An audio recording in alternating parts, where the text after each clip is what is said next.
It was a perfect Saturday morning, the kind where the world feels like it's holding its breath in reverence.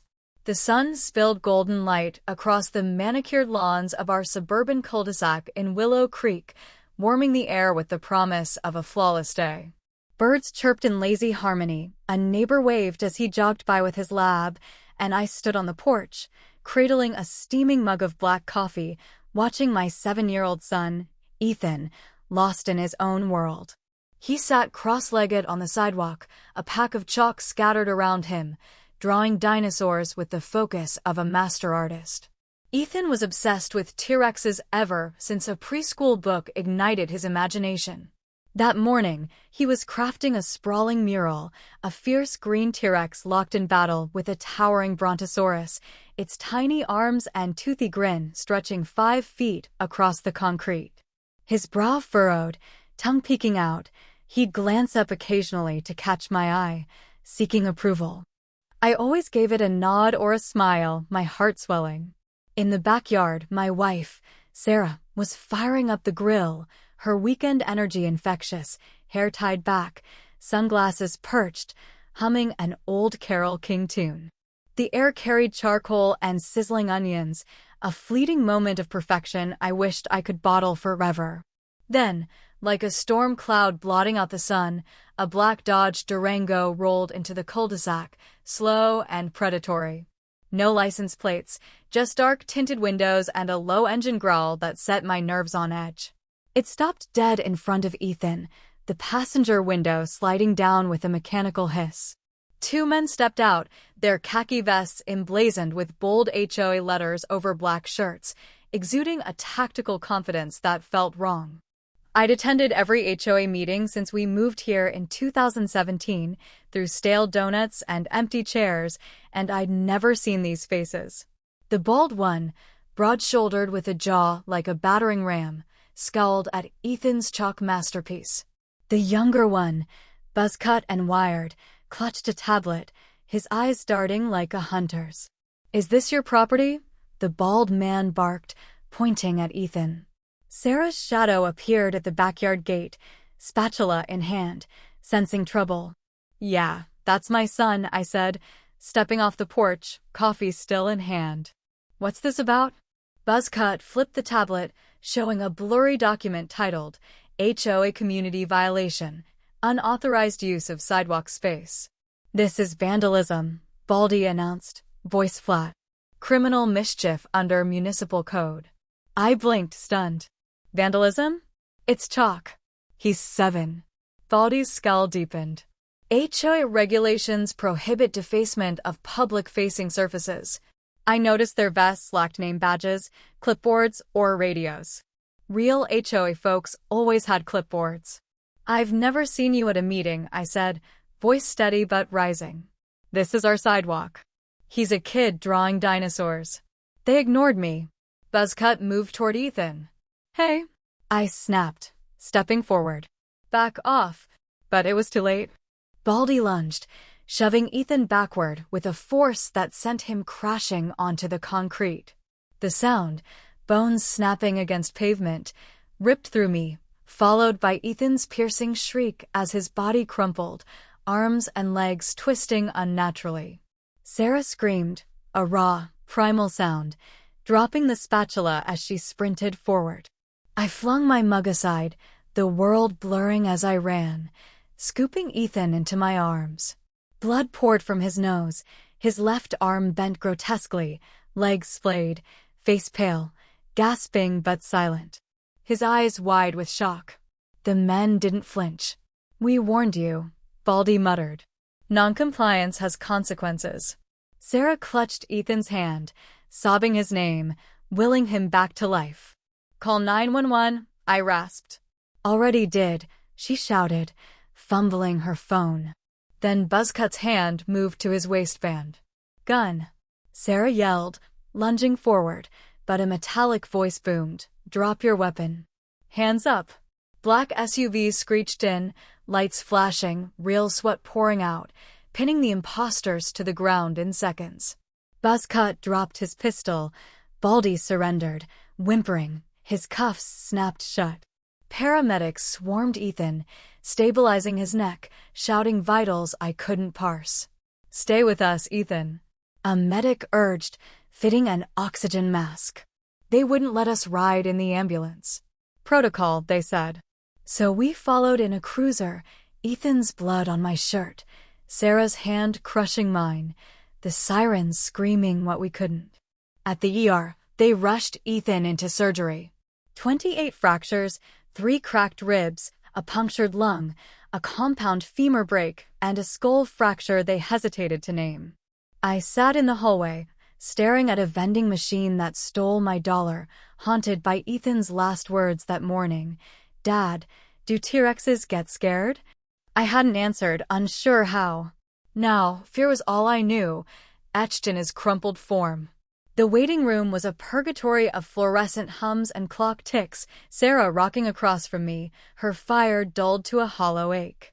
Detective Elena Torres, mid-50s, voice steady as granite, approached. "Mr. Carter, we need your help." I barely nodded. "Who are they?" She didn't soften the truth. "Not HOA, not cops, not licensed. Lucas Hayes and Owen Pratt, ex-military washouts with dishonorable discharges. They've been running an enforcement scam across suburbs, posing as HOA compliance officers, intimidating families, collecting fake fines, sometimes detaining kids as leverage." My stomach churned. "The chalk." Torres shook her head. "Pretext. They've used cracked lights, hedges, lawn gnomes, anything to scare. Your son resisted, screamed, and Hayes lost control." Sarah gasped, dropping her water bottle, the shatter echoing. "They meant to take him?" Torres nodded grimly. "We suspect attempted abductions in Fresno." Families were too scared to report until now. A nurse interrupted. "Ethan's awake." We ran to the ICU, where he lay swathed in gauze, one eye swollen shut, lips dry but alive. His crooked smile broke us. "Dad," he rasped. Sarah sobbed, kissing his hand. I leaned close. "You're safe, champ. No one will touch you again." He whispered, "Did the T-Rex save me?" My heart cracked. "No, buddy. You saved yourself. You screamed, you fought, you gave us time." He smiled, then slept, braver than any dinosaur. By morning, the story exploded. Fake HOA cops brutalized 7-year-old child in ICU after imposter attack. A neighbor's teen's shaky video went viral, 22 million views in 24 hours, showing Hayes shoving Ethan, Sarah's screams, my sprint, SWAT's takedown. Signs sprouted. Justice for Ethan. At the precinct, Torres laid out charges: assault with intent to maim, child endangerment, impersonation, fraud, racketeering. "Bail?" I asked. "Denied," she said. Through one-way glass, Hayes trembled. Pratt muttered silently, their orange jumpsuits stripping their menace. "They'll flip on each other," Torres predicted. Bank records showed $40,000 in fake fines funneled to shell companies. Ethan was inventory in their extortion racket. That night, I went home for clothes, stopping at the sidewalk. Ethan's blood-streaked T-Rex and Brontosaurus remained, his rainbow-lettered name smeared by chaos. I knelt, trembling, and drew a sun with blue chalk, adding, "He's still here." Neighbors joined, painting clouds, dinosaurs, messages. By dusk, the block was a vibrant canvas, a beacon for Ethan's hospital window. In court, Judge Clara Morgan, a former Marine, presided over a packed room. Neighbors, teachers, veterans, one with a sign, "Real men protect kids, not power." Hayes and Pratt, cuffed in orange, faced life without parole. The viral video played thrice, each viewing draining the jury's color.